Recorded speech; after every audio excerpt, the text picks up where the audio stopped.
बहुत समय पहले की बात है। एक विख्यात ऋषि गुरुकुल में बालकों को शिक्षा प्रदान किया करते थे।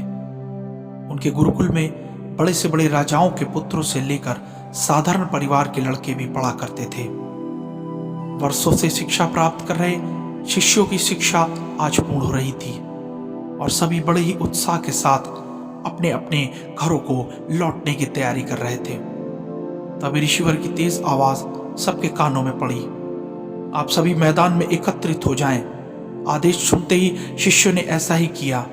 ऋषिवर बोले, प्रिय शिष्यों, आज इस गुरुकुल में आपका अंतिम दिन है। मैं चाहता हूं कि यहां से प्रस्थान करने से पहले आप सभी एक दौड़ में हिस्सा लें। यह एक बाधा दौड़ होगी और इसमें आपको कहीं कूदना तो कहीं पानी में तैरना और आखिर में आपको एक अंधेरी सुरंग से होकर गुजरना होगा। तो क्या आप सब तैयार हैं? हाँ, हम सब तैयार हैं, शिष्य एक स्वर में बोले। दौड़ शुरू हुई। सभी तेजी से भागने लगे। वे तमाम बाधाओं को पार करते हुए अंत में सुरंग में पहुंचे। वहां बहुत अंधेरा था और उसमें जगह जगह नुकीले पत्थर भी पड़े थे, जिनके चुभने से असहनीय दर्द का अनुभव होता था। सभी दुविधा में पड़ गए। जहां अभी तक दौड़ में सभी एक समान बर्ताव कर रहे थे, वहीं सभी अब अलग अलग व्यवहार करने लगे।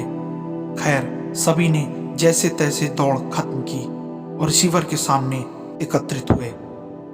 पुत्रों, मैं देख रहा हूं कुछ लोगों ने दौड़ बहुत जल्दी पूरी कर ली और कुछ ने बहुत अधिक समय लिया। भला ऐसा क्यों? ऋषिवर ने प्रश्न किया। यह सुनकर एक शिष्य बोला, गुरुजी, हम सभी लगभग साथ साथ ही दौड़ रहे थे, पर सुरंग में पहुंचते ही स्थिति बदल गई। कोई दूसरे को धक्का देकर आगे निकल रहा था तो कोई संभल संभल कर आगे बढ़ रहा था, और कुछ तो ऐसे भी थे जो पैरों में चुभ रहे पत्थरों को उठा उठाकर अपनी जेबों में रख रहे थे, ताकि बाद में आने वाले लोगों को दर्द ना सहना पड़े। इसलिए सबने अलग अलग समयों में दौड़ को पूरा किया। ऋषिवर बोले, ठीक है, जिन लोगों ने पत्थरों को उठाया और अपनी जेब में रखा है वे आगे आएं और मुझको वे पत्थर दिखाएं। आदेश को सुनते ही कुछ शिष्य आगे आए और जेबों से पत्थर निकालने लगे। पर यह क्या, जिन्हें वह पत्थर समझ रहे थे वे तो बहुमूल्य हीरे थे। सभी आश्चर्य में पड़ गए और ऋषिवर की तरफ देखने लगे। ऋषिवर बोले, मैं जानता हूं आप लोग इन हीरो को देखकर आश्चर्य में पड़ गए हैं। ऋषिवर बोले, इन्हें मैंने उस सुरंग में डाला था और यह दूसरों के विषय में सोचने वाले शिष्यों को मेरा इनाम है।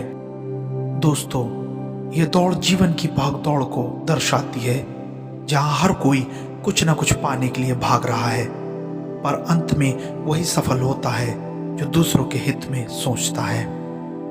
इसीलिए हम सभी मनुष्यों को एक दूसरे के हित में और मानव जाति के बारे में हमेशा सोचना चाहिए। Good bye.